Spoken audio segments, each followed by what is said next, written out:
Now is the time. A time you'll look back on. A time you adopt as inspiration. You will recollect this time.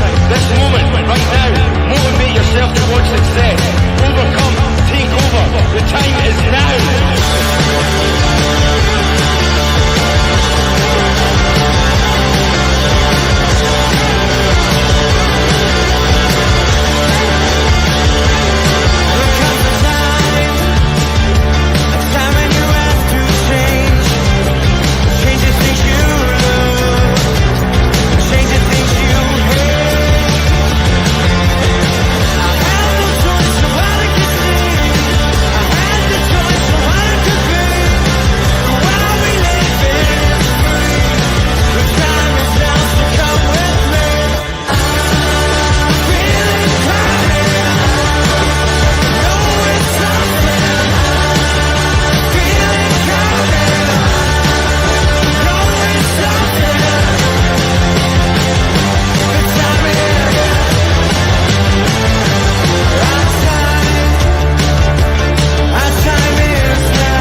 That song just needs to keep going and going and going and going. I love it. There's more to that song. There is. Definitely.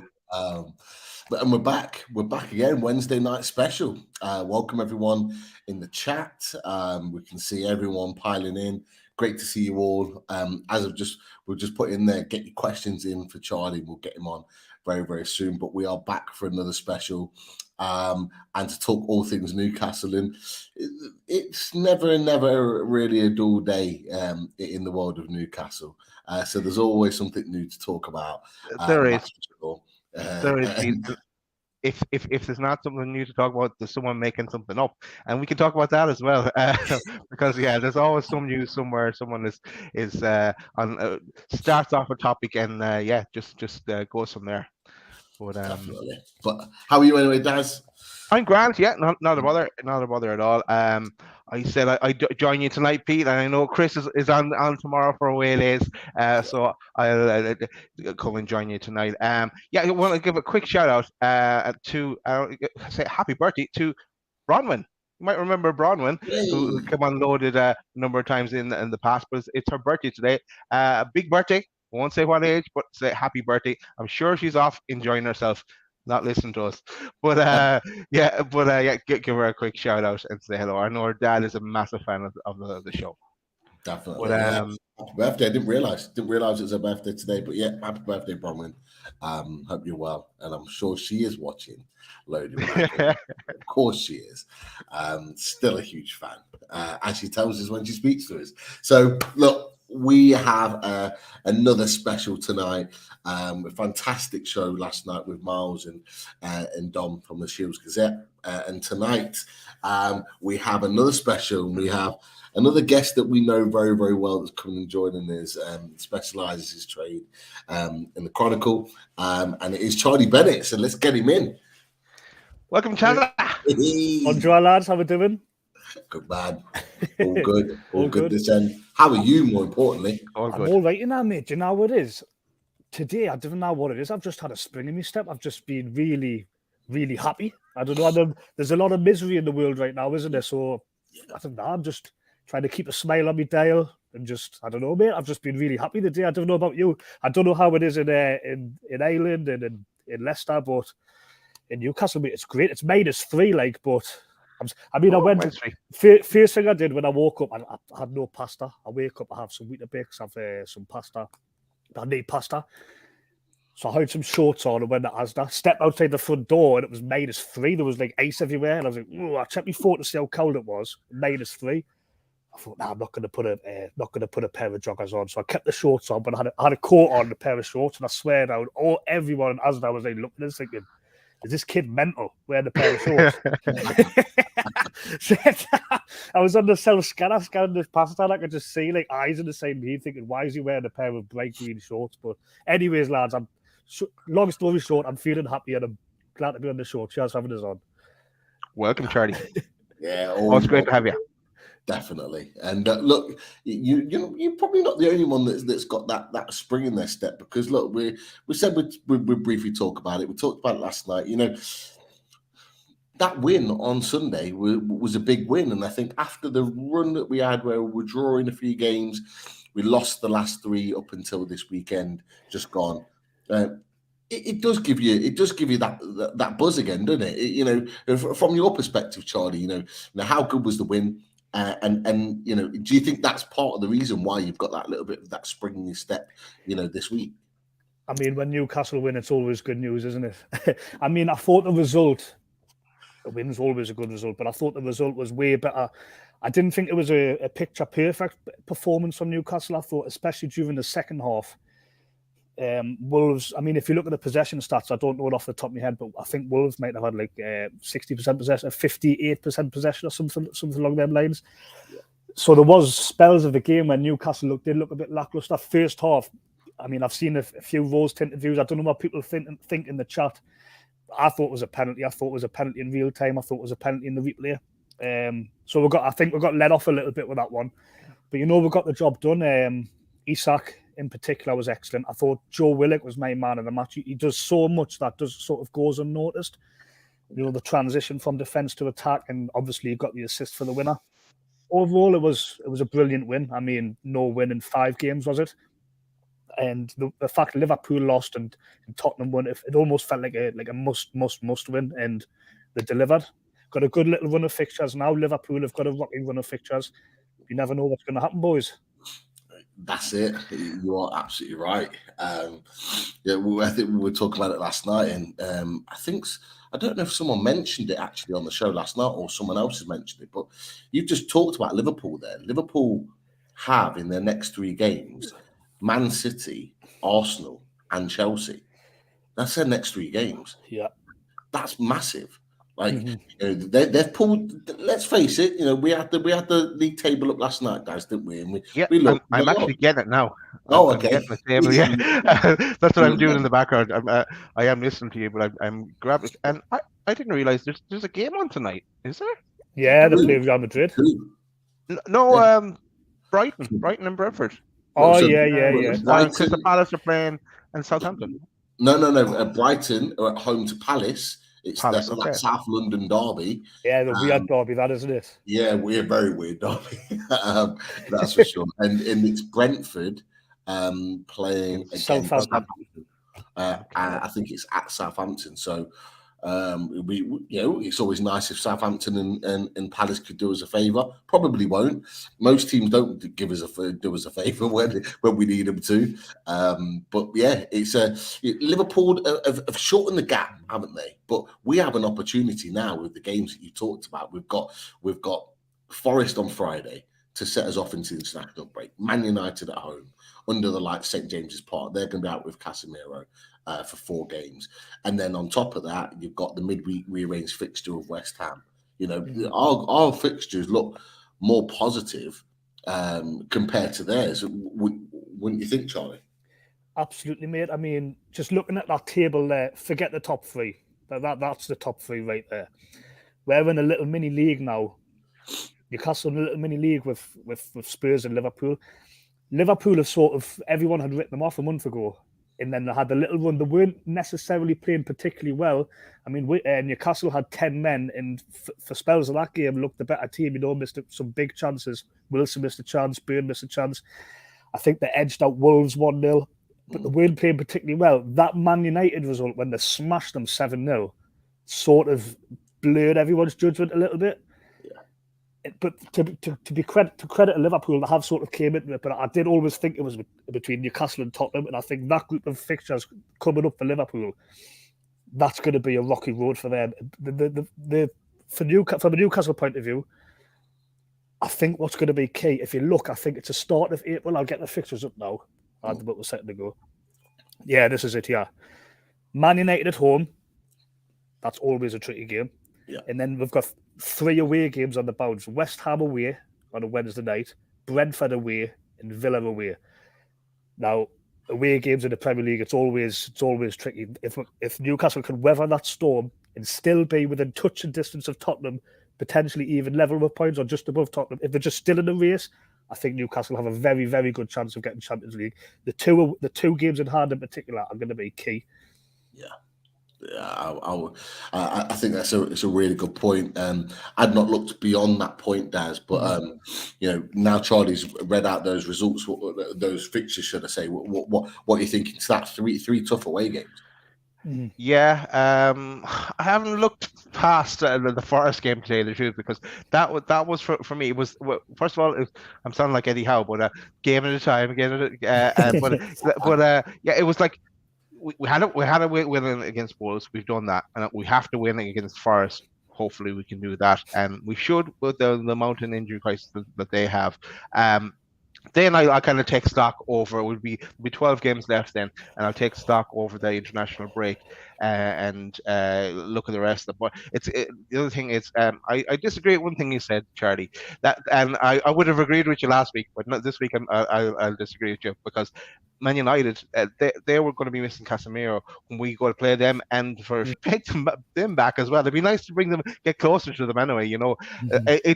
I would have said last week, yeah, it's all about fighting for that fourth spot. But you never know. We could bring them into the picture as well and make it a straight shootout for everyone there for the two remaining places. I think the fact that Newcastle play on a Friday this week is absolutely pivotal to getting the result. Newcastle can set the pace here. Liverpool don't play at all. Liverpool have got an empty weekend. Someone might be able to correct us if I'm wrong in the comments. I'm pretty certain that their next game's Man City the week after the international break, and Spurs are away to Southampton, I believe. Yeah. So Newcastle really can set the pace here. I mean, this will bring Newcastle level on games of Liverpool and 5 points above them if they win. I mean, and given the fact that Liverpool have got a tough run coming up, that winning on Friday night will be massive. Even more of a must-win than the Wolves game, in my opinion. It kind of puts everyone else under pressure, doesn't it? The fact that if we go and do our business first on Friday and we get the 3 points, we are literally getting our business done first. It puts us a point behind Tottenham with a game in hand still before they've even kicked a ball in during that weekend. Puts a little bit of pressure on them. They're not playing well. So, I think you're right. I think it is a really, really important fixture within the weekend because it is the first one. But I have seen a comment that I've starred from David R. And he's throwing a little spanner in there, top man, as always.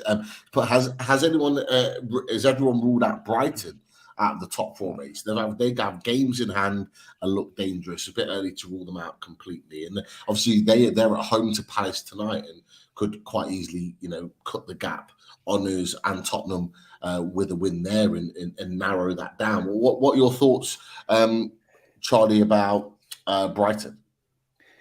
Yeah, they've went a little bit under the radar, haven't they? I think they'll just fall a little bit short. I think they'll just be a little bit short. They've had a few weeks to sort of adjust after losing Potter and getting De Zerbi in. I think if you look at the teams above Brighton, I think Brighton will be the best of the rest. I think they'll get that Europa Conference spot, the 7th spot, which is the best of the rest. I don't see them getting Champions League. No, Newcastle's game in hand is Brighton at home, like the other game in hand, not West Ham away. So if Newcastle managed to beat them at home, I think that would pretty much put them out the Champions League running. It is very much all on us. That is for sure. And like I say, we've just talked about Man U at home, Brighton at home. We've got Tottenham to come to us as well before the season's out. So they're the games that could potentially decide, where we finish in the league because they've got to come to St James's Park, and we all know what St James's Park is like when everything's getting up and running. So look. It's going to be an interesting situation, but you touched on a player just before we move on to another section that obviously had a massive influence in the game, and I think he's been given a new nickname now. Aquino, as done by Bruno Guimaraes in his latest interview. Now, what did you make of his performance? You talked about it briefly, just in the general game of Wolves, but there's a lot of people after this game, really kind of big in Willock up. I've seen on social media that talking about how impressive he's been recently since he kind of come back into the team. And certainly his performance on Sunday was very, very good. What do you make of him? He was absolutely brilliant. I actually think that was probably his best game that he's had this season. Can you remember when he's almost like a different player to the one that Newcastle originally signed? When Newcastle signed him on loan, remember when he was bagging all them goals in? He was almost like the number 10 getting into the box, whereas now he's almost like the link. Him and Longstaff are so pivotal. They are like the perfect Eddie Howe players, the team players. They're not. They never really sulk. They put the yards in. The bloke's got about 8 lungs, man. He can run all day. I was just watching him. Remember back in the day on Sky when you could watch just one player, like you could press the red button and just watch one player. Joe Willock would have been unbelievable doing that the other day because he just all round. He was just a beast. That's probably the way to describe him. And the fact you got the assist at the end, I was happy for him because he's not really one of these midfielders. Yeah, he chipped in when he first came to the club. He's not really one of these midfielders where if you looked at his stats, you'd be like, bloody hell, how many goals and assists he gets. He doesn't really chip in that way, but yeah, that would be how he goes up to the next step. I think he's only 23. I might be right in saying he could be a really, really good player by when he gets to 26, 27 because his engine is unbelievable. He's still learning. It really does. He's still learning his craft. We forget, he's had relatively decent minutes when he was at Arsenal. Then he came to us on loan. We've signed him. This is his, his second season effectively now at Newcastle, full season. And, he's still learning his craft, and he's only had just over a year under the guidance of Eddie Howe. And now we're seeing these performances. And you made a really good point. It's not always about goals and assists. It's about what you give to the team. We've talked about it, Daz, haven't we? We've actually had the same conversation, Daz, about his midfield partner in Sean Longstaff. Because early on in the season, Sean Longstaff was getting a lot of he was getting a lot of hate from a section of Newcastle fans. But we would always on the review show see the other side of his game, the work rate and stuff. And so, me and Daz had the same sort of mindset. It's not always about what you produce in terms of goals and assists, because your understanding on the pitch might not always be able to produce that. But it's looking like now he is able to produce that. So it's going to be exciting. But how far do you think Willock can go in this team? Do you think, with the money that we've got, Charlie, and the investment that's going to be there clearly in the summer, do you think he can continue to be a mainstay in this Newcastle team? Everything I said that was amazing about Willock. If I'm being totally honest, I think if Newcastle are going to be going in competing regularly in the Champions League, I can't say maybe he's been a starter, but I could definitely see him sticking around. I mean, when the takeover happened, he was in a bad way, bad sort of form. There was obviously probably a handful of players you would say could stick around. I think everybody was saying St. Maximin at the time. I would have put Joe Willock in that category. I mean, even at 19, he was on the fringes of the Arsenal team playing in the Europa League and stuff. So I think if we're talking about who's going to be Newcastle's Kevin De Bruyne or Enzo Fernandez, or I don't think he's going to be like that for Newcastle, but I could definitely see him sticking around. I mean, Man United under the Fergie years had players like Darren Fletcher who were massive, important parts of the squad, but they weren't playing every week. So Joe Willock could definitely be here for the long term, 100%. Just whether he's the main man is another question. Yeah, I think was it on the Wolves review show that I tipped him to score now against the Forest, because he was getting up to that level right before the World Cup, and he scored, and then we had the World Cup break. So is he getting there again? And he's just unlucky at times. So I think I'm saying Willock is going to score against Forest. But back to the other comment, I didn't get to jump in about Brighton. I would not rule Brighton out of being in that mix because, and as one or two have pointed out, including Tom here, that they're 1-0 up at the moment, and someone also said that Palace have a very young keeper, 19-year-old keeper, due to injury, so maybe a few goals there yet in that one. But yeah, we have that rearranged game that still has to be scheduled for Brighton, so that could be a 6-pointer when it comes about as well. So can I just go to the toilet, lads? It'll be 2 minutes. No. Yeah, go for it. No, you're not allowed. Only live on the show. That's you straight away. No, not having it. The rules here. Well, let's go to one or two of the questions while Charlie's gone. I want to go to this one from Paul, actually, from Paul Gallant, because Paul asked this 3 nights in a row, and I did answer at the end of the review show, but you mightn't have seen it, Paul. So we are set up on LinkedIn, but we don't stream to LinkedIn. So that's so we are set up. Let us know how many likes and likes there is currently on the show. I know obviously Lisa, one of our mods and various others tell us. Paul, in fact, is the one that tells us. If you haven't already clicked that like button, just click it. Give that a click now for the show. Why not come and join us? And whilst you're there, give us a subscribe. We had another 10 subscribers last night for last night's show. If you haven't subscribed to the show, give us a subscribe. Come and join the Lodi family. And we are on the march to 6K. There's no doubt about it. We are continuing to put that content out there. And you know, the other thing we'll do while Charlie is gone is we'll tell people what's happening tomorrow, because the Waylace is back tomorrow. We are back. Well, yeah, it's Mr. Dawes' channel, the Nottingham Forest YouTube channel. However, he's got his representative Dave, who, if anyone watches the 12th Man show, comes and represents the channel for Nottingham Forest on there. But he's going to come and join us. Dave is a top class lad, knows his football, really respectful, and is really, really looking forward to coming and talking all things Newcastle and Forest with us tomorrow night. So if you haven't checked it out on YouTube, click on that notification bell and it will ping up when it's time. We're starting at 7:30. Really, really looking forward to it. It's going to be a good one. And it's previewing another massive game for Newcastle, and I cannot wait. Cool. Charlie, what are you doing with the jumper on? I thought you had a story about going on in short this morning. Yeah, I tell you, man, it's -3 in the Toon, you know. It's honestly, man, I'm going to start doing laps in the living room soon to keep warm. That circulation going. I was thinking there, you know, when I was in the bathroom, I was thinking I sounded like I was back in school there, didn't I?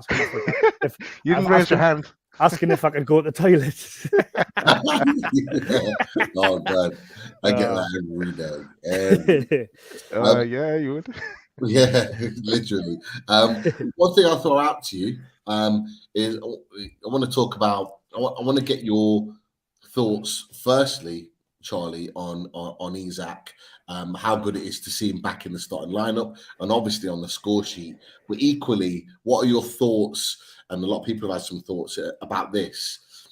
A number of people were unsure or not really very happy about the thought of him potentially getting called up to the Sweden squad. It's been confirmed today.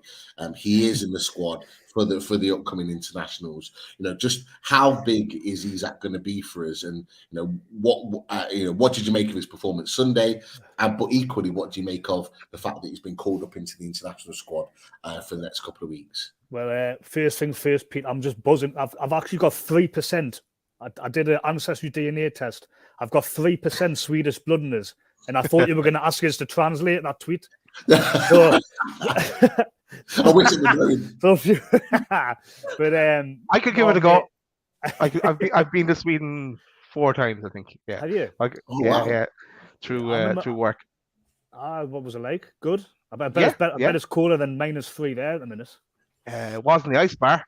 Do you know what? Funny enough, before I talk about Isak, I was in Ayia Napa about 7 years ago, and I was speaking to a Swedish, there was these the Euros were on, and there was like these group of Swedish lads, and I was talking at the bar. One of them like, "Oh, like who do you support?" You know, and they're like Man United, Chelsea, whatever.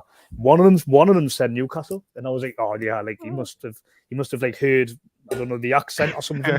And he went, "No, he couldn't. I couldn't believe he supported Newcastle, and he couldn't believe I was from Newcastle." It was like, whoa! It was like one of them. And he said, bless him, he might even be listening to the show.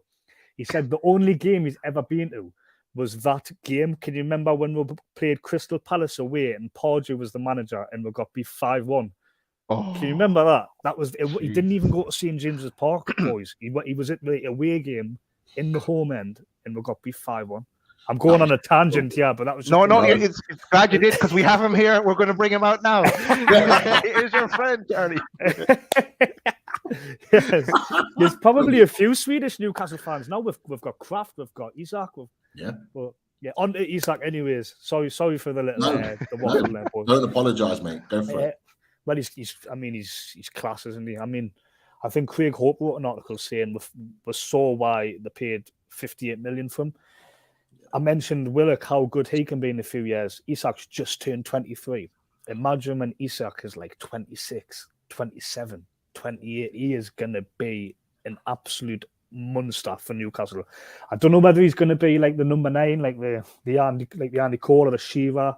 I don't know if he's that type of player, but we saw a little glimpse of it the other day with his head, didn't we? I don't think many people thought he was an all-round striker, but that's 2 goals he scored with his head now.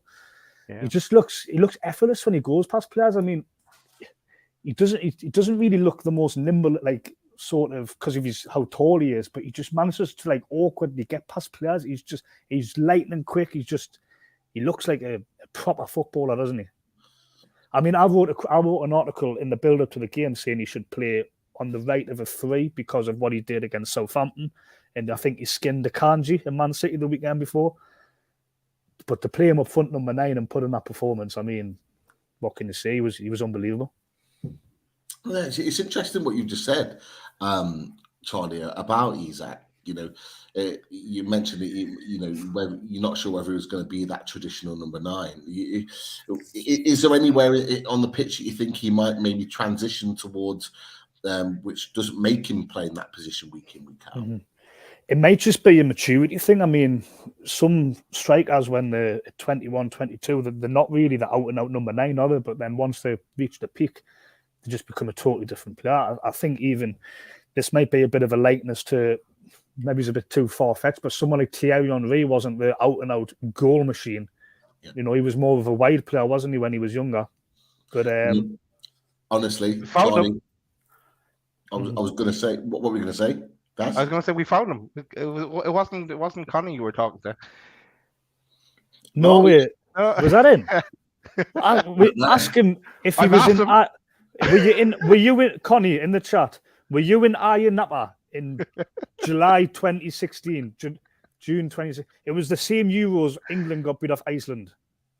Oh, that's what Euros it was. So Daz was probably having a party. Yeah, definitely. That would be pretty mad if it was him. No, it's I've lost my train of thought now. We'll talk Isak. I think I said Isak and Henry. I put his name in the same what? I saw something from an Arsenal fan that had tweeted out, and I think a few Newcastle fans have retweeted it, and it was basically a collabed video of Henry in his pomp and Isak pretty much scoring the same goals, exactly the same type of goals, the same movements, the same finishes. And you just look at it, you think, like, he does have that little bit of Henry about him the way he plays. He's one of those big, tall, like sort of dangly strikers. He can jinx either way and commit defenders. And yeah, he isn't your traditional, like your Callum Wilson type number 9, that all hustle and bustle. He's got a little bit more technical ability, a little bit more flair to him. But that's the way the football's going at the moment. Like, if we're gonna be the team that we want to be, we're not going to have, with all due respect, and I love the guy, by the way, we're not going to have a Callum Wilson lead the line to Premier League victory, like in years to come. It's going to be someone like an Alexander Isak. Mm-hmm. He is the future, and I'm really excited about what he can potentially do. The only thing that I worry about, and I don't know if you guys agree with me. I mean, at Sociedad last season, he had a couple of bad injuries. He obviously had an injury that was out for 4 months this season. First time he's ever had a thigh injury before.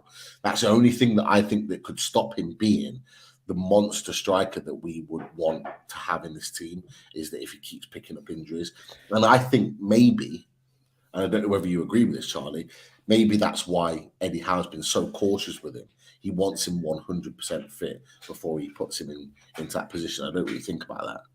Well, Eddie Howe actually got asked in his, can you remember, I don't know if you've seen it, in his pre-match press conference, in his press conference before the game, he it looked as if he was saying that Isak wasn't fully fit. Like he didn't have something along the lines of him not having a full 90 minutes in him or something like that. And he got asked that again after the game. I think Isak played about 70 minutes.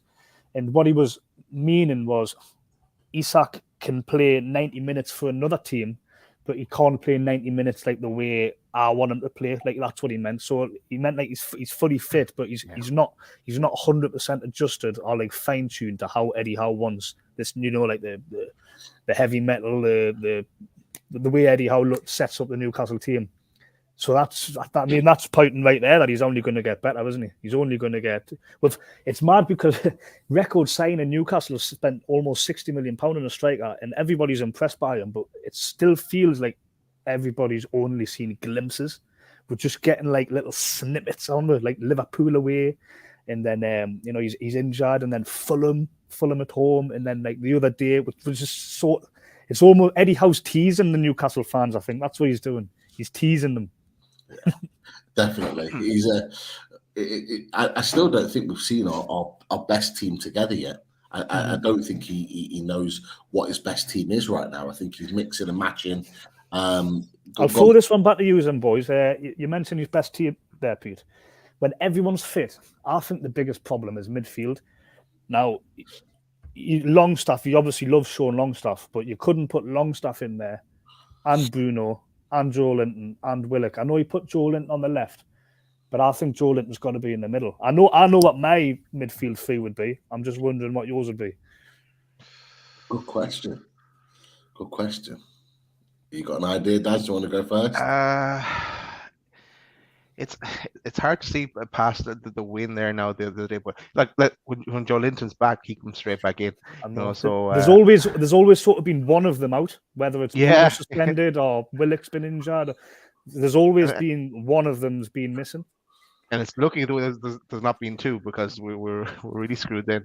We don't have any backup. I know. I think against Liverpool, I think there was two missing against Liverpool, wasn't there? We got ended up showing. Sorry, pick one. I was going to say I would go with what you've just kind of alluded to be fair, in our midfield at its very best, I would have Bruno, Joe Linton on the left, Willock on the right, and that would be my midfield three. Longstaff does a lot of work off the board, and he covers a lot of ground that we sometimes don't recognise and don't see. But if you have a Willock that performs like he did against Wolves on Sunday, you can almost counteract that.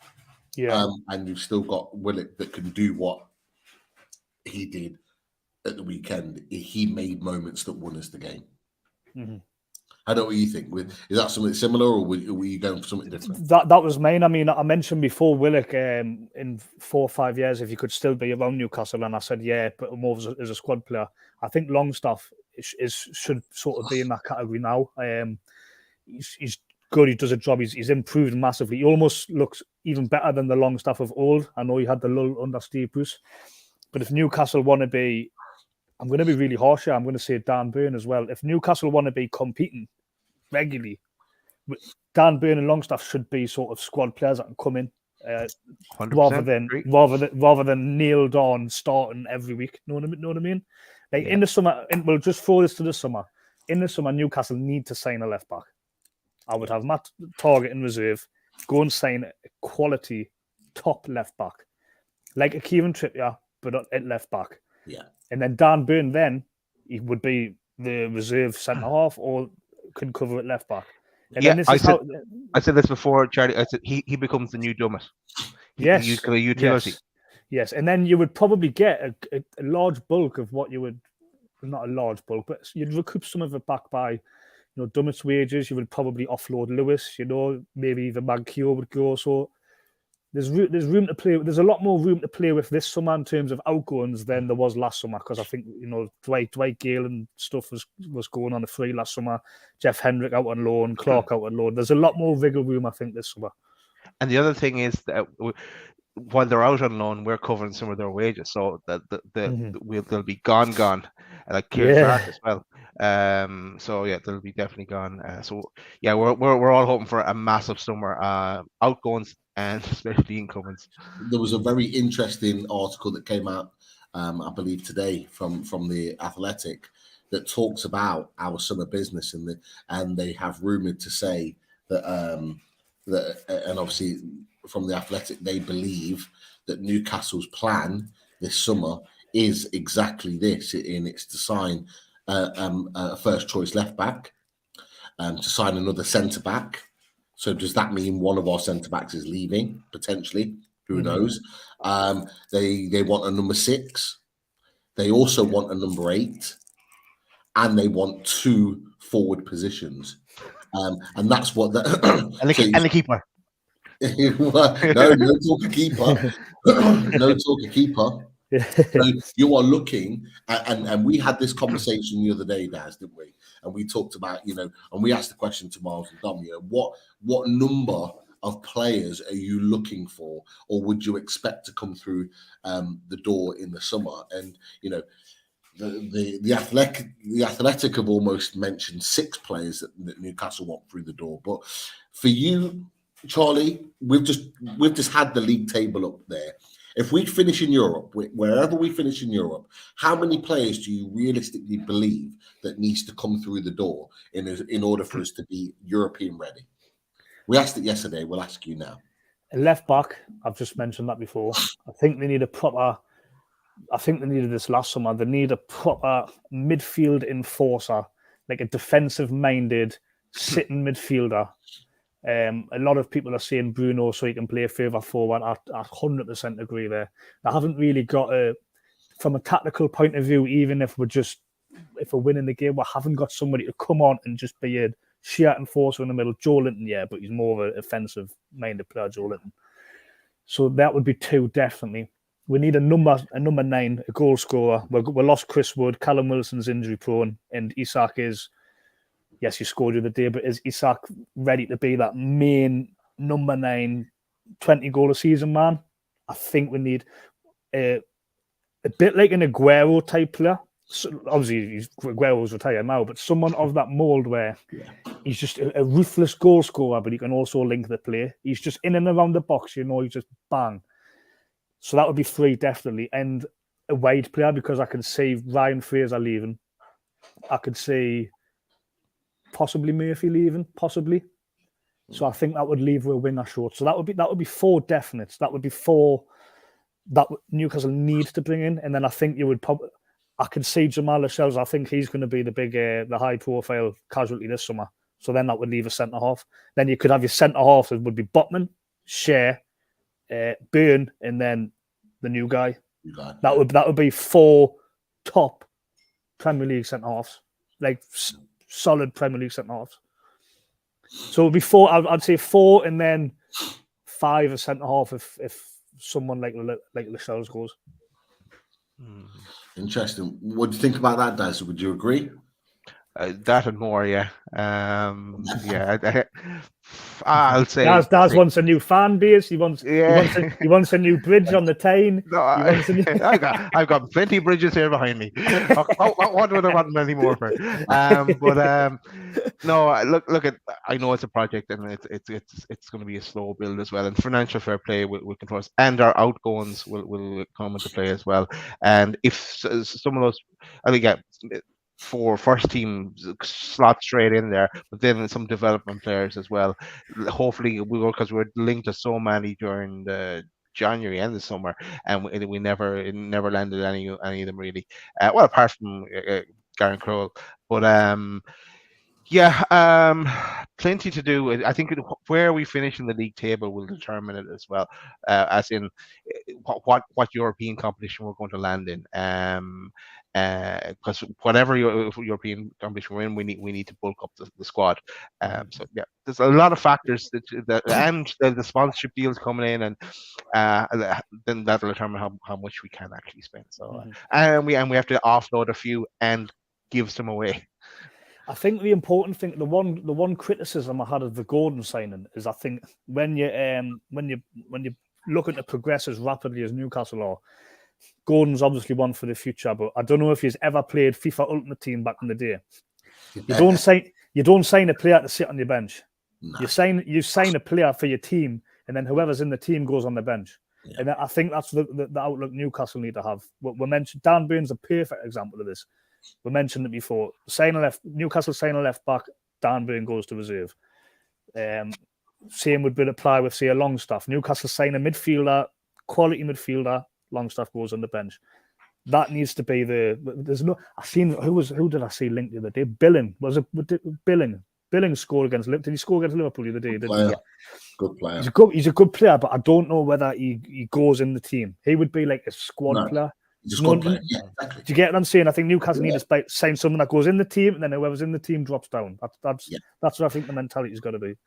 The other factor to consider as well is that, like someone said today on Twitter, it's like you've heard me talk about KK from Napoli, number 77. Can't pronounce his name, so I don't. That's how I refer to him. But like he would cost a fortune. Yeah, he would cost an absolute fortune. That would be our budget blown. But with Dan Ashford in there now, he should be able to with his network and the extra scouts that they're trying to hire as well, we should start finding these gems, and instead of paying 60 million for someone, we pick them up for 10 and then they turn out to be a superstar. Yeah. So we'll get to that stage as well in time, but bit by bit. Definitely. I'm still keeping with the number 7. I think we'll sign 7 players in the summer. I think if we get European football, we have to revamp this squad. This squad needs to be built and ready to tackle a full season of European football. Because let's face it, guys, if we're going to get European football, we're going to be expecting to be in there into the latter stages, which means you need a team that's fit and ready and has the quality to be able to last that. That's just my opinion. And I think with the players that are moving out, you need the players to come in order to kind of supplement that. And you've talked about 1 or 2 players that are going to leave, that potentially leave. You talked about your Frasers. You got your Dummets, you got your Matt Riches as well that are likely to leave, and there's a few others. I think Lascelles. I think I could see Lascelles being the biggest name, with him being the captain and everything. I could see him leaving in the summer. But fair play, you know what I mean? He was a young kid, and he signed him as a young kid. He spoke up in the dressing room years ago when Newcastle were on the way out, getting relegated. He stuck by, made captain at 23, got the club up, kept the club up for 5 years. Obviously, better players come in. He hasn't rocked the boat. He hasn't done no explosive interview with Piers Morgan, or he's been a real trooper for the club himself. So I think if he went, I think you'd see a similar reaction to how John Joe Shelby went in January. I think the fans would give him a good send off. Oh, I think they definitely would. Like he was there when we needed him. The last couple of years hasn't gone swimmingly well, but he came in against who were we playing the other day? Man City. Yeah, he was man of the match for me that game for us. But yeah, we'll if he moves on, he moves on. We'll be replacing with bigger and better going forward. He's turned robotic as Daz. Again. A little bit. But the one thing Daz is talked about is that, he will go with the best wishes, but equally we'll get some money from him. And at 29 years old, we can put that money back into the coffers. 100%, mate. I mean, I touched on it before. Last summer, they weren't really getting any fees for any players, but this summer, you've got Fraser, you've got Lascelles, Dubravka could probably go, possibly like a Murphy. like Jamal Lewis. You've got players there where you might get about 35 million-ish for a few of them, That's another player. Definitely. No, you're absolutely right. And look, I want to rewind a little bit, actually, because I saw an article that was put out today by the Chronicle, and when I read the article, it had a certain name on there, a certain Charlie Bennett, talking about some comments from Jamie Redknapp. And Jamie Redknapp mentioned that the expectations have brought pressure to Newcastle, and I think they've struggled to handle it. Now, you wrote a little something about this, if I'm right in thinking, Charlie. I don't know if you want to just expand on your article a little bit and talk about it. Well, the comments were actually before the game, before the Wolves game the other day. It was a weird one because he was saying the pressure's on Newcastle. They look like they can't handle the pressure. But then they won the game. And then after the game, it was almost like Jamie Redknapp had U-turn sort of. He was sort of saying, Newcastle, they could have a real good go at this now. They could, if they get if they go on a run, with the fans behind them and that. And I was just thinking, 90 minutes ago, if they were down and out, you know what I mean? But it was one of them. Isn't that always the case, though, with commentators and pundits? They always have an opinion on a team, and it's almost like they gamble with it. I don't know what you guys think. It's almost like they gamble with an opinion. They go really strong with it. And to be fair, and I like him as a pundit, some people don't. But Gary Neville does this a lot. He gambles with an opinion. And he'll run with it and run with it and run with it. And if it goes his way, he'll go, I told you so. But if it doesn't, he'll try and wiggle it around and try and change it and kind of maneuver it that, he didn't mean that, he meant this, but this. And it's always got some caveats to it. Are you saying that Gary Neville's like an ITK, but a pundit version, Pete? Is that what you're saying?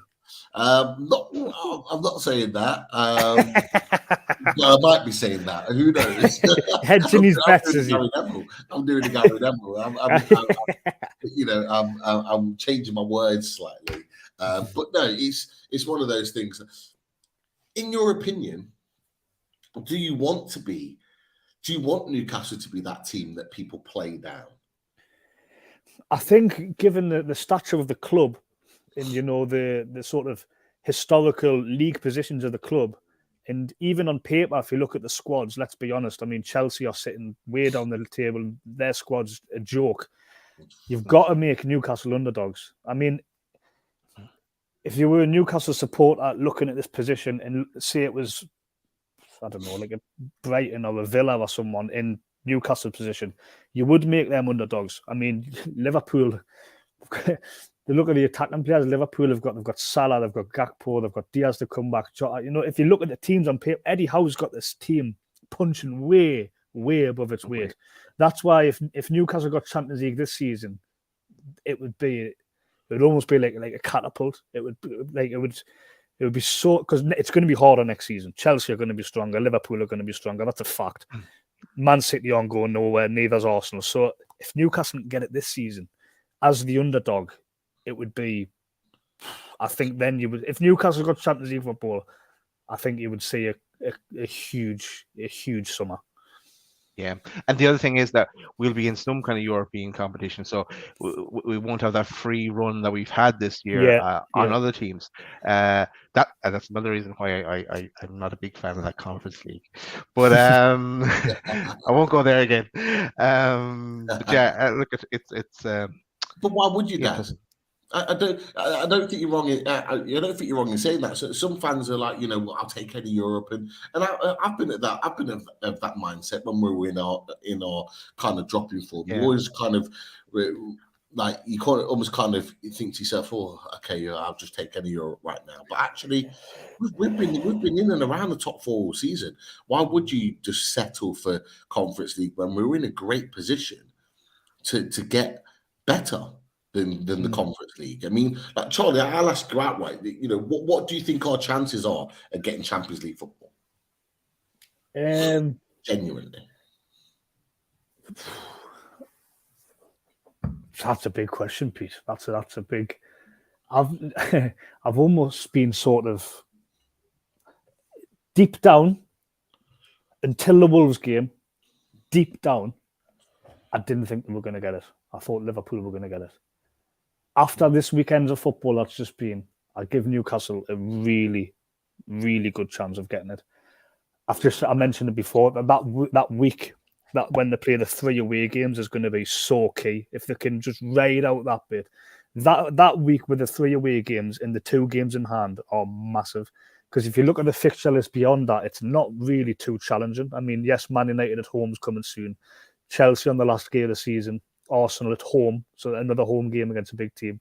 There's all the biggies, like the Liverpool aways, the Man City aways, they've all sort of been done. Yeah. So if they can... I'm going to be... the first thing I said when I come on air here, I said I've been feeling absolutely positive today. You know, I've been going to Asda with my shorts, buying pasta, happy as Larry. So I'm going to back them. I'm going to back them. Plus Tottenham. We haven't really said anything about Tottenham this whole podcast here. Tottenham, I mean, they're in a little bit of disarray, Spurs. You know, they all want the manager out. They've just been dumped out the Champions League. Harry Kane, is he staying? Is he going? He's going. Lloris is injured. Lloris is injured. Bentancur is injured as well. Yeah, he's out for the season. So they're in a little bit of disarray. They're catchable. Spurs are lucky Newcastle went on a bad run, because I think if Newcastle had have kept their level that we're seeing before January, you'd make Newcastle bankers. The Carabao Cup, that's what I pinned it on. I pinned Newcastle's bad form on the Carabao Cup. I didn't pin it on what Jamie Redknapp said to do with the pressure, because I mean, in the Carabao Cup final itself, Newcastle had more of the ball. I haven't seen Newcastle look jittery or as if they're going to Keegan it all season. It's just, I think the Carabao Cup sort of snookered it a little bit league-wise. But now there's a clear run, and the fixture list is looking okay, and they've won the other day despite not playing very well. I'd love it. I'd love it if they got top 4. I would love it. So would we. Clip it. I love it. Can you put two big cans on the side of your head there, and we'll do it then. Maybe we should take a few questions, Pete, as well. Now let me look back at them again. Actually, I'm going to go to this one because I know I saw this on Twitter myself, and I know you made a comment on it then, Charlie. But it's from PDK, and it's why do we need more fan groups? It's not the Ashley era anymore. So this is there's a new fan group being started. So what do you know anything much more about it, or? I don't, mate. I mean, I've spoken to Daz Curry before. I mean, he's somebody who, if you were to cut them open, this is what I put on Twitter, but if you cut them open, he would bleed black and white. I mean, he goes to every game, even when Newcastle are training in Saudi Arabia or the Moon or Neptune, like he's there. So I think if there's somebody you would want as a figurehead for a fan group, I think he would definitely be up there. I've sort of getting the vibe it's been born out of a little bit of frustration. I mean, I haven't really got an opinion on that, to be honest, but I wish him all the best, you know. All best of British to him. Cool. Let's move on. Let's go to one from Chantel, and it's about Lukaku. Lukaku is back at the end of the season. Do you lads think he would be a good target for us in the summer? I thought he would have been last summer, but I don't know. How is he doing it? Inter, isn't it? He's at. I haven't been following him. Lads, I think he's played like 5 games or something. What you call it? Do you know what Lukaku can do? He can be electric one season, and the next season he starts putting a bit of timber on. And I've seen all of them. There's about 14 Gregs in the Toon. Keep Lukaku away. You must. In and around the big market is not. Yeah, no, too many takeaways and Gregs and no, thank you. Quality striker though. He was a quality striker. Yeah, back in the day, the ones. To be honest, not the place for Lukaku, but I have to say he's been getting a lot of stick in Italy. A lot of a lot of ex-professionals. I think was it Christian Vieri and one or two other ex-Inter Milan players have come out and really given him a lot of criticism off the back of that. It almost reminds me, his performances recently almost remind me of what he did in the back end of his time at Man United. is where he did put on a little bit of timber. He did slow down. It's almost like he thinks, I'm just going to score every week because that's what I did before. And he's come back into Italy. Napoli are running away with it, and he just can't get up to speed. And as you get older and you get into 29, 30s, you naturally start to slow down. And that's just the reality when you're playing elite football. Not for me. Not for me. Two questions here from Tom I'll link together. One is question for Charlie: who would you like Newcastle to sign in the summer? And the other question from Tom is, Charlie, would you sign Ramos in the summer from Benfica? Well, Ramos would be unbelievable, but I think Ramos falls into the category that you mentioned before, Daz, with the Napoli winger. I'm not going to butcher the pronunciation. KK. But yeah. But Ramos has fallen into that category where he's had an even better season this season. He's a top scorer in the Portuguese league, and he put his name out there during the World Cup, getting the hat-trick. But how nervous, how much balls must he have, by the way? Ronaldo gets benched for the last 16 of the World Cup. You're 21-year-old. You're up front replacing him, the national hero, and you've scored a hat-trick. So he's got something about him. But I think he falls into the category where, he's probably gone now. If Newcastle want to get him on the cheap, that's not happening now. So Newcastle need to get the next Gonzalo Ramos. You know what I mean? Yeah. And the other question is, who would I sign? Maddison's the one. Maddison's the one I'd want because he's just a beautiful footballer. I'm on about the way he plays. He's just such a good player to watch. Goals, assists, Premier League proven. But I'm going to throw a little curveball out here. We've seen what Eddie Howe can do with players that in a bit of a bad way. They need a bit of rejuvenating. I mentioned we need a holding midfielder. I'm going to say Calvin Phillips. I'm going to throw a little curveball out there. Do you reckon we'll get him out of Man City? We've talked about it, Calvin Phillips before. If you could get back to the old Calvin Phillips, Calvin Harris came into my head there a second ago. Not Calvin Harris. Calvin Phillips. His new tune's unbelievable. Unbelievable. With Ellie Goulding. Is it? Yeah, it's class. If you look on Instagram, the poster for this show has that on it. So check that out because I saw you tweeting that out before. But Calvin Phillips, we touched him before, and Pete, you take it away. You described the injury he had, and that's what put the doubts into my head on. Like he's had a number of injuries, but in particular, he's had at least he's had 3 separate shoulder injuries. Where he dislocated his shoulder. Now, for me, and I know this because I know people that have had similar injury, and if you keep dislocating the same shoulder, it becomes very, very weak to the point where you have to then get it bolted. And if you get it bolted, you can only lift it so high, which means you can't play football. So one of my good friends who could have made it to a really good standard, he had to retire from playing football from that way. I'm genuinely concerned about Phillips, not just because of his shoulder, but because he's in a team that's not where he's not playing regularly. He's one of those players. We talked about Maxi earlier on in the season. He has to be playing regular minutes to play at the level that he wants to play at. Calvin Phillips is that guy. He needs to be playing regular football. Now, the problem is with that is that when he does play regular football, he picks up injuries. So is he going to be that guy where you spend a lot of money on him and he then doesn't perform because he's never on the pitch? We have players that are constantly injured in this team, and we've had that. Do we want to sign another player like that? I don't know. And that's for me is a big concern. I do like Calvin Phillips. I do think he's got something good to offer. I think he in that 6 could be a really, really good player. He can also play as a number 8. He could be really, really good addition. But he's not played a lot of football, in my opinion, over the last 2 years. And so he hasn't. My last thoughts of him as a player or being a very good player was playing Euros. Yeah. Exactly. Like when you watch him playing alongside Declan Rice, who I also wouldn't mind, by the way, I think those two played really well together. And that was the last time that Calvin Phillips played any meaningful football that showed his capabilities. And 2 years is a long time in football. People change, players change, people move on.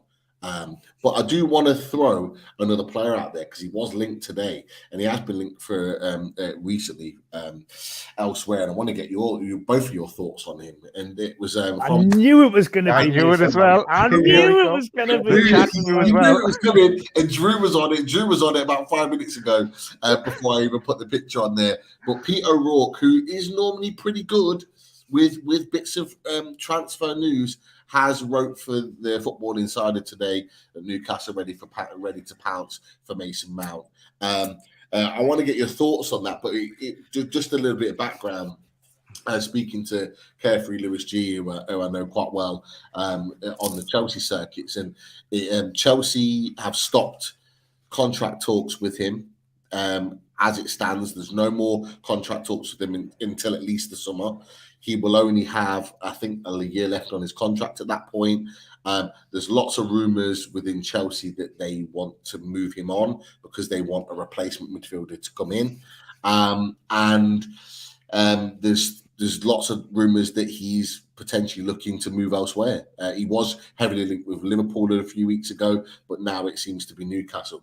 Boys, if that was someone that was available to you, would you take Mason Mount at Newcastle United? I'll go straight away, and I'm going to say no. I would take him. I don't think he's going to end up in Newcastle. I think he's playing the gamesmanship to get a better contract out of Chelsea, but they do need to sell. I take the money that would you'd spend on Mount and put it into a bit of Rice, who's come up in the chat there as well. Declan Rice, I think he would fit in the Newcastle squad, and we know Eddie Howe loves him as well. So what? Yeah, I can't see the Mount ending up in Newcastle. I really can't. Can't picture him in a Newcastle jersey. Even though it's probably on Instagram already with wearing a Newcastle jersey. But I actually think he's an Eddie Howe player. I think he's always had this sort of stick up, like the sort of criticism is that he's a bit of a goody two shoes, isn't he? Like that's almost been like the negative perception about Mount. But on the flip side, that would almost be he follows a manager's instruction to a T.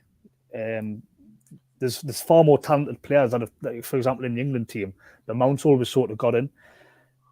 I don't know. I mean, don't get us wrong. I think he'd walk into the team right now. I mean, he's better. He's obviously a better player than, say, a Longstaff or someone like that.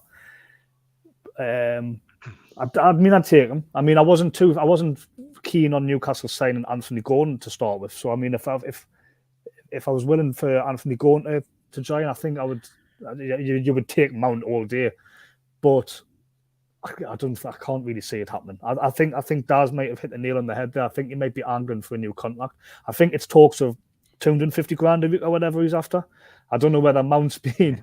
He might have been sitting there in the Chelsea dressing room feeling like he's on some sort of like apprentice wage or something. No, with all these new like the Mudricks and the Fernandez and that coming in, he must think like, hold on, I've been here for bloody years and I'm on this. So maybe he's angling for a bit more money. But 1 year left in his contract in the summer, same as Maddison. I could see. Do you know what? I could see Liverpool getting Mount. You know, they've been heavily linked with him. Jurgen Klopp likes that sort of like high intensity, high pressing sort of workman like midfielder, doesn't he? So I could see him going there. I can't see him coming to Newcastle. No, neither can I. Just too much of a London boy as well, or something. Too cold for him. -3. Do you reckon Mason Mount will be getting the Asda in his bright green shorts getting past that? Yeah, no, he'll probably find Greg's now when he's up there. I wouldn't want Mason Mount, not Newcastle. I actually don't. Personally, I don't see the hype in Mason Mount. I never have. I thought he had a good spell when he was at Derby. But other than that, under Lampard, but other than that, I haven't seen why he's been so bigged up and talked about at Chelsea. Yeah. But equally, I struggle and I get really frustrated as an England fan when I see him starting for England. Because I don't get 100%. Especially when you see the talent as well, man. Especially when you see the talent England have got in that position. When you've seen in the World Cup, Phil Foden was on the bench the first couple of games, and you had Mount playing ahead of him, didn't you? Yeah, and I would add to that. And you mentioned that as a player he's better than Longstaff. but I would argue that Longstaff's had a better season than him this season. Yeah. Chelsea fans want him out. They don't even want him starting. They've been glad when he's been on the bench. Like, he has not had a good season. And I go back to the Chelsea game at St. James's Park. Longstaff and Willock destroyed Mason Mount in that game. He was dreadful. They made him look dreadful. They absolutely outworked him, outplayed him in that game. Now, every season is different. But for me, you know, if I'm going to invest my money in an English midfielder, it'd be someone like Maddison. Who do you think Howe would prefer? Like I mentioned, Mason Mount maybe's would more like be listen to the manager, follow his word to the T. Maddison, I think he's a cracking personality. If you ever watch a James Maddison interview, you know, he's so refreshing to listen to. Got a bit of a wild side about him. Which one Mount's more of a goody two shoes? Which one do you think Eddie Howe would prefer to try and get his hands on and mould into a Newcastle player? Out of Maddison and Mount? Yeah. Do you think you prefer Maddison? I think fans. I think you ask fans Maddison all day, but I'm just wondering who Eddie Howe would prefer. From everything that you read and everything that you hear, Maddison's Newcastle's number one target and has been since the summer, like since they put their first two bids in for him. It seems like that's the one that Howe wants more than anybody. So I think personally, Maddison's more of an Eddie Howe type player of what he wants to make this Newcastle team be. We look at the Newcastle team now and how it's performing, but this team will evolve, and the way in which we play will evolve again next season. And I think he sees Maddison as part of that evolution of how we play as a football team. And so I think he would be the first choice. But I think Mount would also be an Eddie Howe player in a very different type of way. So that's why it's the same with Scott McTominay. How many times does on the full loaded transfer we were like, really linked again? Equally, he is seen like the way he plays and the way he goes about his business. Although people don't like him, and I don't particularly rate him myself, I can also see why Eddie Howe would want him, because he would fit Eddie Howe's type of player and his system really well. So it's not necessarily what we want. We like you just said, it's about what Eddie would want as well. If you get him at a good price and you're bringing in others as well, it might be a decent squad player kind of thing. You know what? Can we change tack for a sec? I'm going to put in a question into the chat as well, because Charlie, you brought this question on Twitter. And we started to talk about it yesterday. So I took this to heart today, this question, and we did a bit of digging, and I came up with a list of about 20 players here to answer this question. Right, I'll just fly through them, and you can agree. So, Stefan Guivash. Before my time, really. Hugo Viana and Pete, we said that one yesterday. That'd be definitely one that Eddie could get a bit of success out of. You would hope. It just didn't work out from under Bobby Robson. Inzaglia, he went off the boil. I used to like him for a while, and then it just went crazy. I mean, Joe Kinnear didn't help, like, did he? No. Getting his insomnia, yeah. I mentioned Marcelino yesterday. I won't go back to that again. I've a good one here. Albert Luque. Oh. I think Eddie Howe could really get something out of him. He was class for I think he was for Deportivo. I used to love him. He was class. But didn't he play a lot of his football under Souness? Yeah. I think the modern game would probably suit Luque more, because we signed him and he was a striker, but would he really be a striker now? You know what I mean? He probably wouldn't be, would he? He'd be probably. I know he played out wide sometimes, but that would probably be where he plays now. I think he would probably be more suited to if we signed him now. Another one I'll throw out here is loved him for Ireland, loved him for Blackburn, loved him for Chelsea. Came to Newcastle and was shit. Yeah. Damien Duff. Duff. I remember back in the day. That's honestly back in the day when you only really got transfer news reading the English newspapers. I remember I was in Crete on holiday, and I was constantly reading the newspapers because it was linked with Damien Duff. I remember reading it. I had to wait 3 days to get a paper, to read signed. Like it's back in the day. You see how easy it is now on a phone. And I couldn't believe that we'd signed him. And for $5 million, I was like, oh my God. And I just cannot believe how bad he was. He ended up being like more of a left back, though, didn't he? Like for Newcastle. Like he signed as like a winger. He was like a winger for Chelsea, but he ended up playing like in a back four, like left back, didn't he? He just gave up, mate. Yeah. Honestly, gave up. And he relegated.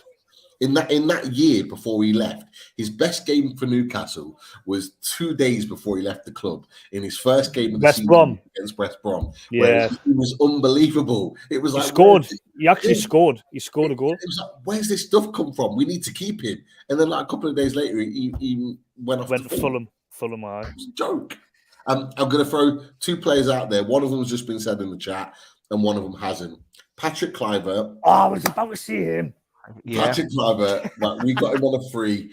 I genuinely believe if we'd have stuck with Sir Bob Robson, if he'd have stayed in the club, Patrick Kluivert would have continued. He would have stayed beyond his time at Newcastle and would have come good in the end. He was a top striker, and we would have found a way of him and Shearer being able to coexist in the same team. Second one, Florian Thauvin. Thauvin. Yeah, him my list as well, Pete. Yeah, I was expecting big things from him, and it just didn't work out. I suppose we did get relegated as well. I think. Yeah, we did. I think the criteria for the when I was thinking of answers for the tweet, like the 3 criteria is: were they good before they came to Newcastle? Yes. Were they bad at Newcastle? Yes. And were they good after they left Newcastle? That's the 3. That is the 3 you've sort of got to tick really to be in the criteria. Someone like Damien Duff would fit the bill perfectly there. Yeah. Or a Kluivert, you know what I mean? Like, were they good before they joined? Were they poor when they were here? And were they good when they left? I have about 10 more. Hang on, I just run them out. Different. Jan Allen Boomsong. Ben Tozer. I just threw him in there for the crack. Yeah, you never heard of him again. Random academy player. Francesco Jimenez Tejeda, otherwise known as Zisco. Nacho Gonzalez. Nacho, yeah. Sebastian Bassong. I thought he had a great first season, and then he was good. He was good for the first, and then it didn't work. I think he ended up in Norwich. Tottenham, then Norwich. Yeah, it was a Tottenham first. Then Haris Vujic. I can't pronounce the name right, but you mentioned lungs earlier, Charlie, and with the Wilakino. But if Eddie Howe could give an extra pair of lungs to Sim de Jong, he would be in class as well. It didn't work out for him at Newcastle. Last 2, Emmanuel Riviera and Ronaldo Arons as well. Tell you who else was really good. I thought as a young player, but never really did anything beyond that. Mehdi Abid, he looked like a good player. You know what? Yeah. Just before he left, he was just starting to look like he could be a part of the squad. And he's gone on and he's still playing now, and he's doing okay. He's doing okay where he's playing. Someone just put David Cook, John Dahl Thomason. If he wasn't a direct replacement for Shearer, because Shearer got injured in that preseason that he signed, and if he was able to play with Shearer for that season, and Shearer hadn't got injured, I think John Dahl Thomason would have stayed long term at Newcastle. The fact that he was thrown in as a young lad to play the Shearer role, and we as fan base just expected him to be the main man, he just never performed. But when he moved on, and every club literally that he went on to after us, he was an absolute star. And so that was definitely one that got away. Someone just put in the chat, Remy Cabella. Having an outstanding season for Lille this season. He is playing so well. Probably the best football of his career. He is playing unbelievable. Didn't you name a pet after him, Pete? Sorry? Didn't you name a pet after him? No, that was Remy. Remy. Yeah, sorry. My dog's name is Remy, but it was after Remy. It was before Remy Cabella. Remy had a great season for us. Didn't he score like 40? Yeah. He sort of his goals sort of kept Newcastle up that year, didn't it? He just then left and went to Chelsea after the loan. Yeah. Well, Newcastle were meant to get him in the January the year earlier, and he sort of mercenaried it and went to QPR, didn't he? Yeah. And then QPR went down, and then Newcastle got him on loan from QPR, didn't they? Harry Redknapp met him at the airport to try and pulled him into a room apparently in the airport and convinced him in the airport waiting room to sign for QPR.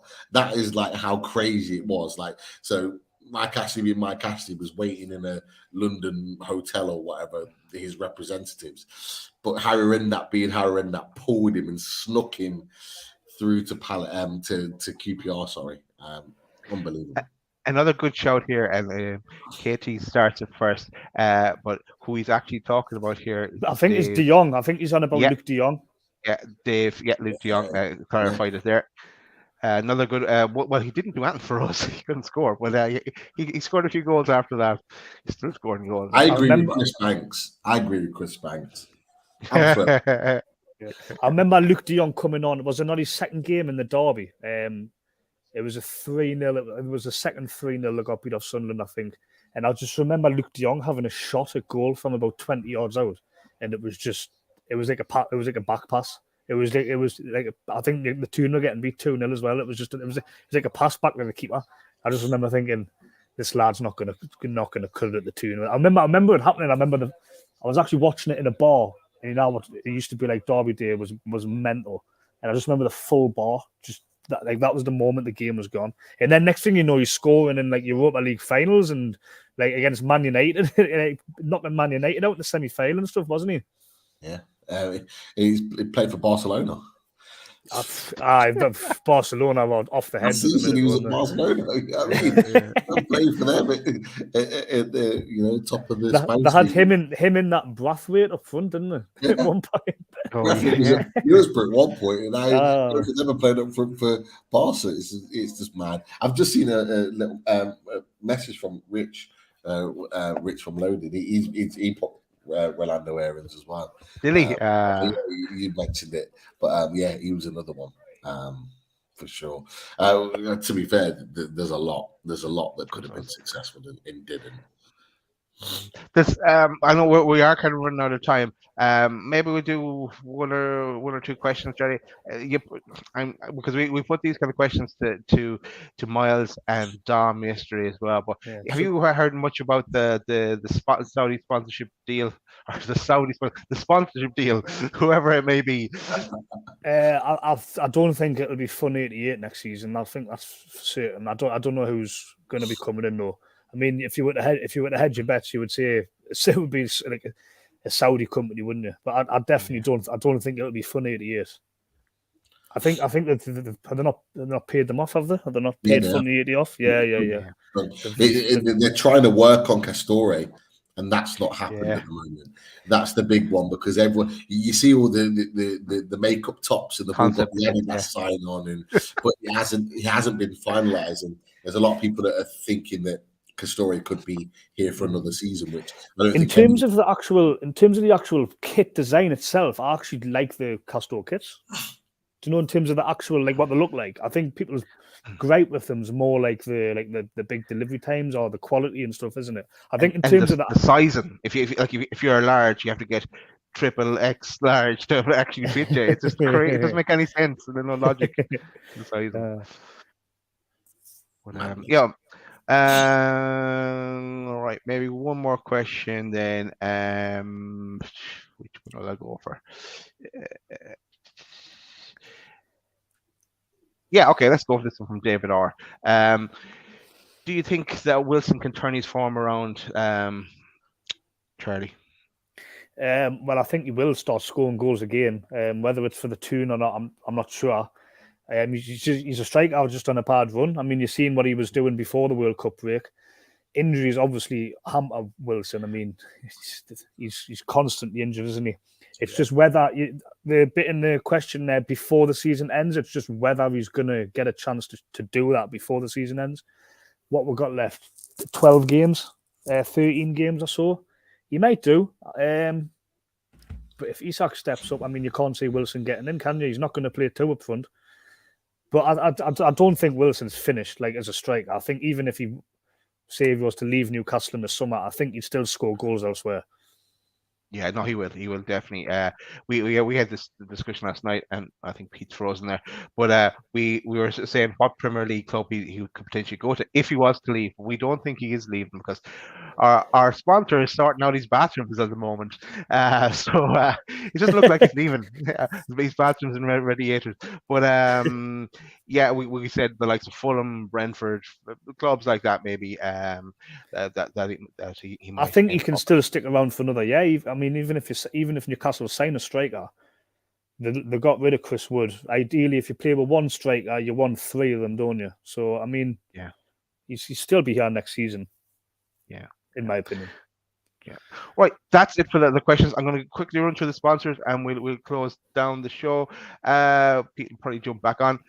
But shout out to our sponsors, theRadiatorShed.com, and we put Charlie and myself in jail. And if you need any heating or radiator needs, contact theRadiatorShed.com. And yeah, you'll have seen in the past the range that are available from Russ there. And this is Russ with Callum Wilson, checking them all out. And if you need to get them installed, the Install Works will sort that out for you as well. Russ is the other company. And also a shout out to, let me get the other sheet. Boom. To H2O Bathroom Design Co., the Northeast's largest supplier of Velcro and bathroom wear. Team Valley Gateshead, over 20 years established, ran by the family.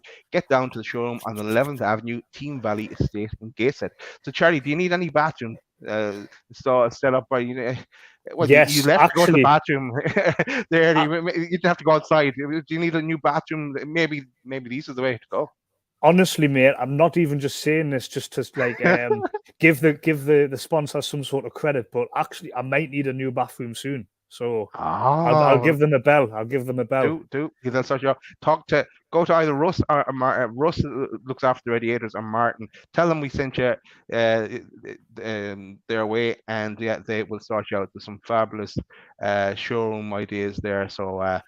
Check it all out. But yeah, that is a shout out to our sponsors. As we said there as well, we have we've already mentioned Away Days. That's on tomorrow at 7:30. We'll be back at the weekend on Saturday night to cover the review show as well. So keep an eye on for that. So doesn't look like Pete's coming back. I know he's jumping on to another show. Actually, the Mr. Doors show at 9 to talk about the Forest game. So that you might find him there if you want to follow him after this. But Charlie, thanks a million for joining us, and enjoy the game on Paddy's Day. Have a few beers.